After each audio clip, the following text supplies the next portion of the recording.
कौन है तुम? वहीं खड़े रहो जज साहब, आगे मत बढ़ना। क्या चाहते हो? हालांकि इंस्पेक्टर अरविंद फड़के ने कल सबके सामने मरहूम स्वीटी सक्सेना के बलात्कार के जुर्म का इकबाल किया था, लेकिन अदालत हालातों को मद्देनजर रखते हुए इस नतीजे पर पहुंची है कि इकबाल जुर्म इंस्पेक्टर अरविंद फड़के ने मौत के डर की वजह से किया था। तमाम गवाहों के बयानात सुनने के बाद यह अदालत इस नतीजे पर पहुंची है कि विजय सक्सेना ने अपनी बहन का बलात्कार किया है। इसलिए मुल्जिम को मुजरिम करार देते हुए विजय सक्सेना को यह अदालत 7 साल कैद की सजा सुनाती है।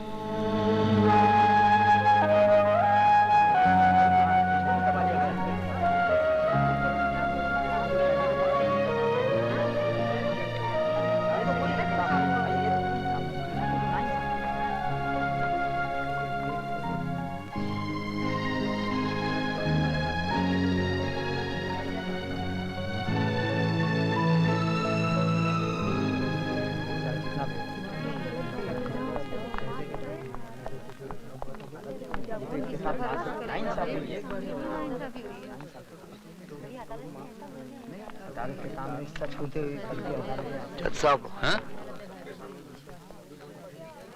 इंसानों का मुकद्दर तो आसमान पे बैठा भगवान लिखता है, लेकिन आपने मेरा मुकद्दर लिखा है, वो भी जुर्म की स्याही से। आपने फैसला नहीं सुनाया जज साहब, बल्कि मेरे माथे पे ऐसी एक मोहर लगा दी है कि अब कोई भी बहन अपने भाई पे विश्वास नहीं करेगी।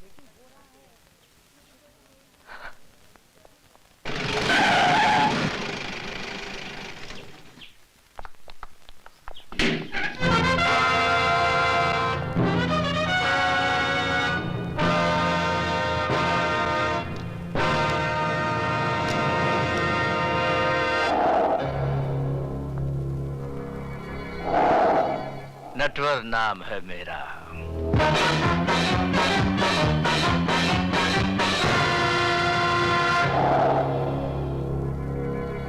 मेरे बाहर आते ही तू अपना नाम भी भूल जाएगा। क्या डायलॉग मार गया?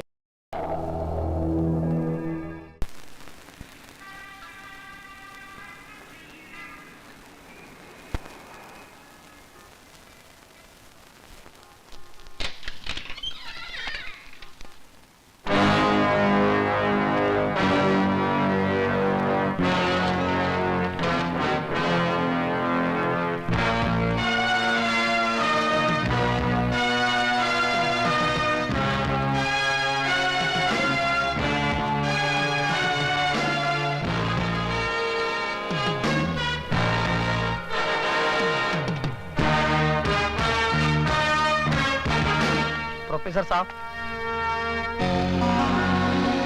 आप अपने कलम भूल गए थे।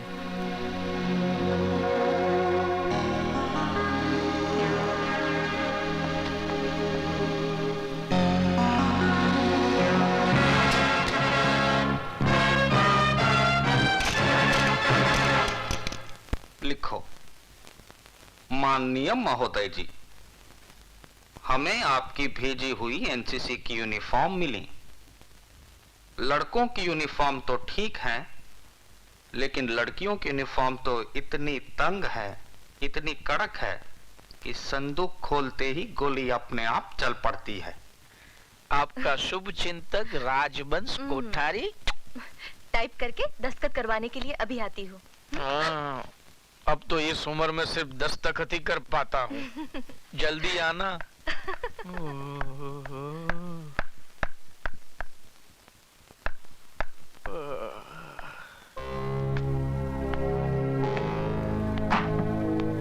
कौन है भाई? ये प्रिंसिपल का रूम है या पब्लिक का संडास? जब चाहा तब घुस गए। चलो बाहर जाओ, पूछ कर आओ कि क्या मैं अंदर आ सकता हूँ। अंदर तो मैं 7 साल तक था, अब मैं बाहर आ गया हूँ।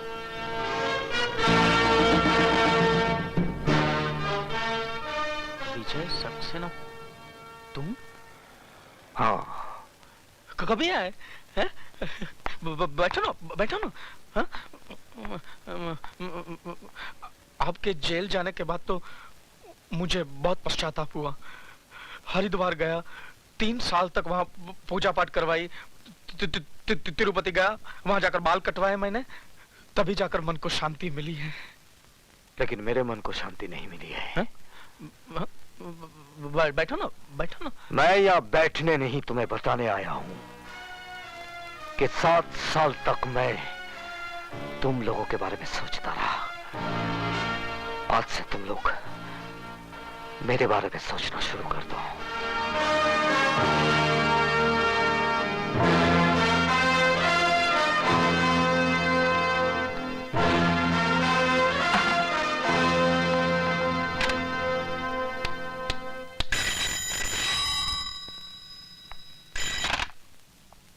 नटवर नाम है मेरा। फौरन बदल डालिए, वरना वो आपका नाम क्या, गांव पता सब कुछ बदल डालेगा। क्या बकवास कर रहे हो कोठारी? होश में तो। वो आदमी कैसे होश में रह सकता है जिसने अभी अभी मौत की शक्ल देखी हो? मौत? कैसी मौत? विजय सक्सेना जेल से छूट गया है। विजय सक्सेना? क्या हुआ? साहब, हम अपने गांव मेरठ जाना चाहते हैं। क्यों? हमारी माँ की तबीयत बहुत खराब है। लेकिन तुम्हारी माँ तो पिछले बरस मर गई थी। फिर जिंदा हो गई है, और अगर हम नहीं पहुंचे तो फिर मर जाएगी। क्या उल्टा सीधा बक रहे हो? नहीं, विजय सक्सेना के आने से सब उल्टा सीधा हो गया है। हम तो जा रहे हैं।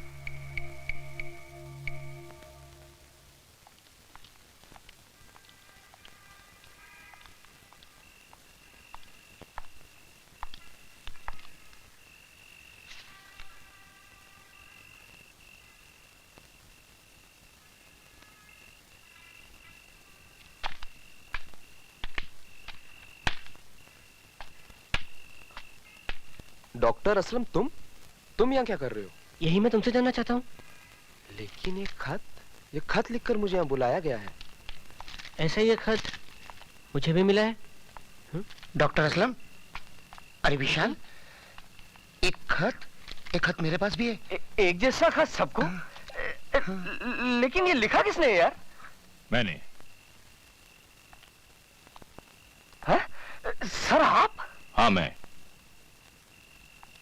जिस आदमी ने इल्म के दिए से तुम सब की अंधेरी जिंदगियों को रोशनी में बदल दिया था, वही प्रोफेसर विजय सक्सेना आज जेल की अंधेरी कोठरी से छूटकर बाहर आ गया है। क्या विजय साहब जेल से छूट गए?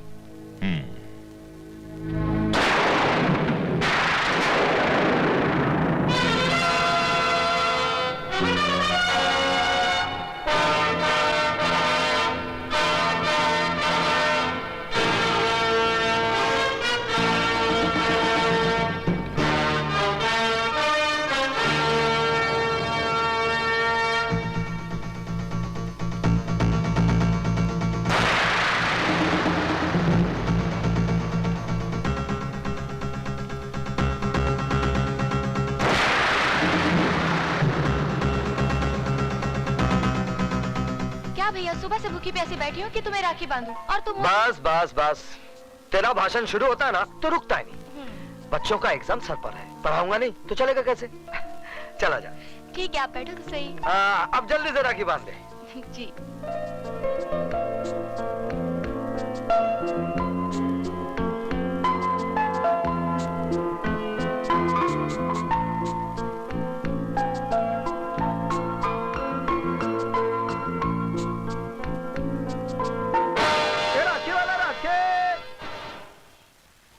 राखी वाला राखे। ए राखी वाले, एक राखी देना। कौन सी दूं? किसके लिए राखी खरीद रही है बेटी? तेरा तो कोई भाई भी नहीं है। माँ, कोई भाई ऐसा भी तो होगा जिसकी बहन ना हो, क्यों नहीं उसे राखी बांधो? ये लो, बांधो राखी।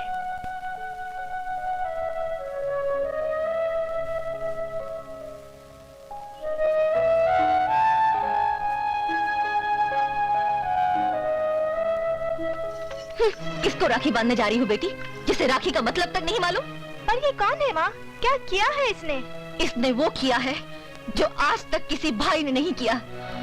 बहन की इज्जत बचाने के बजाय उसकी इज्जत लूट ली। बेशर्म, अभी तक जिंदा है। नाक वाला होता तो कब का रेल की पटरी पे अपनी जान दे देता। चल अंदर।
हेलो। हेलो नहीं, अब हिलो, क्योंकि तूफान सलाखों की कैद से आजाद हो गया है। कौन बोल रहा? अपने बाप का नाम भी भूल गया। कौन? विजय? हाँ, विजय सक्सेना। अपने बीवी बच्चों को जी भर कर प्यार कर ले, क्योंकि बहुत जल्द तेरी बीवी बेवा और तेरे बच्चे यतीम हो जाएंगे। मेरी फिक्र छोड़ और अपनी सोच। मेरे आदमी तुझे चींटी की तरह मसल देंगे। तुम्हारी चींटियां हाथी के पांव के नीचे आ गई हैं। अब तू उनकी शक्ल भी नहीं पहचान पाएगा, समझा?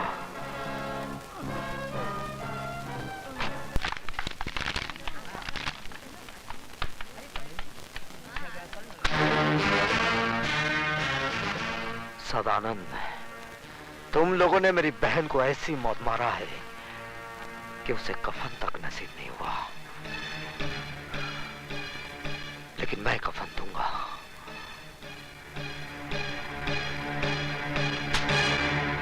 आज ही कफन खरीद ले, क्योंकि कल का सूरज तू देख नहीं पाएगा।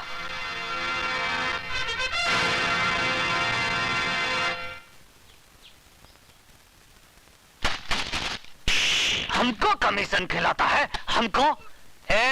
हम इसकी तरह कमीशन खिलाए कि कमिश्नर नहीं बनाऊं? हमारा नाम है धनिकलाल धुरंधर। उठाओ अपनी अम्मा की दुकान, नहीं तो क्या कहते हैं? एरोप्लेन। हाँ, लटकाए के हवाई जहाज बना दूंगा। समझ गया का? समझ गया। चलो अभी जाओ यहाँ से, फुटो। नटवर लाल जी पधार रहे हैं। तू कौन है बे? नटवर या उका लाल? सरकार, मैं तो उनके जूतों की खाल हूँ। तो फिर कान खोलकर सुन ले, ई ऑफिस में कुत्ते, दल्ले और चमचो खाना मना है। समझा के नहीं? समझ गया सर, समझ गया। मैं तो कहता हूँ वापस चलिए, ये तो कोई पागल लगता है। अरे नटवरलाल नाम है मेरा। तो क्या करूं हम? अपना नाम बदल लूं? नाम नहीं, अपने काम करने का ढंग बदल गया। ढंग नहीं, हम तो लोगों का रंग बदलता हूँ। बोलो किसका रंग बदलना है? विजय सक्सेना का। तुम में से कौन है? हम लोगों में से कोई नहीं है, हम लोग तो शरीफ आदमी हैं। तुम लोग क्या शराफत का सर्टिफिकेट साथ में लेकर घूमते हो? हैं? मैं बताता हूँ। विजय सक्सेना एक सजा याफ्ता मुजरिम है, जो 7 साल की कैद काटने के बाद कल ही जेल से छूटा। अरे तो हम अभी मैंने अपनी बात पूरी नहीं की कमिश्नर। हाँ तो बोलो। और यहाँ होते ही उसने हमारे इस आदमी को जान से मार डालने की धमकी दी है। ये तुम्हारा आदमी है? तो तुम का इसकी औरत हो? मिस्टर कमिश्नर, चिल्ला मत। हम कोई कमीशन खिलाकर कमिश्नर नहीं बना हूँ। विशाल। Yes sir. इनका रिपोर्ट लिखो और विजय सक्सेना को फौरन गिरफ्तार करो। सर, मैंने आज सुबह ही मिस्टर विजय सक्सेना को गिरफ्तार कर लिया है। क्या? देखा हमारा डिपार्टमेंट का कमाल? हम कोई कमीशन खिलाकर कमिश्नर नहीं बना हूं।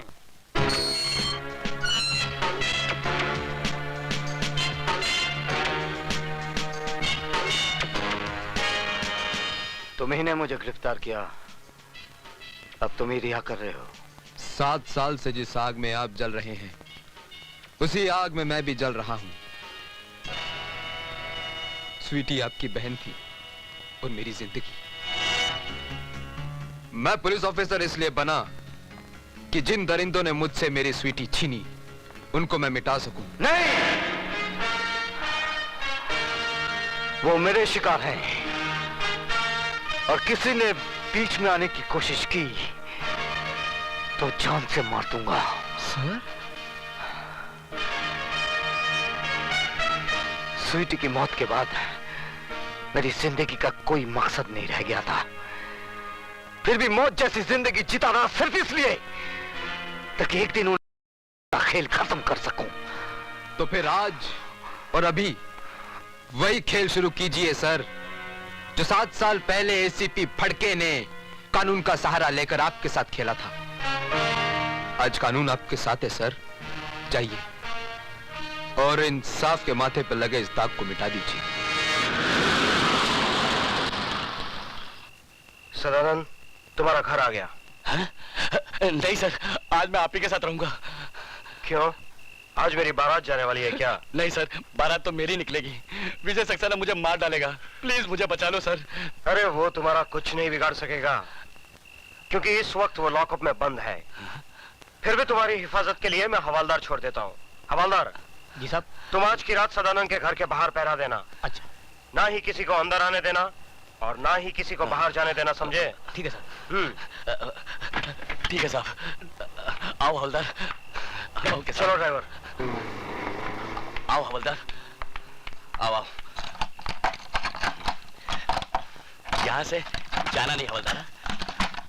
हाँ ठीक है, ठीक।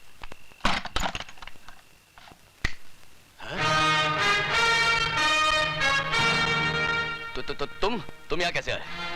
मौत कहीं भी आ सकती है। मेरी मौत नहीं, तेरी मौत तुझे यहाँ खींच लाई। मुझे बचाने के लिए तो बाहर हवलदार खड़ा है। आज हवलदार तो क्या, तेरा एसीपी डीसीपी कोई भी आ जाए, आज तुझे कोई बचा नहीं पाएगा। हवलदार!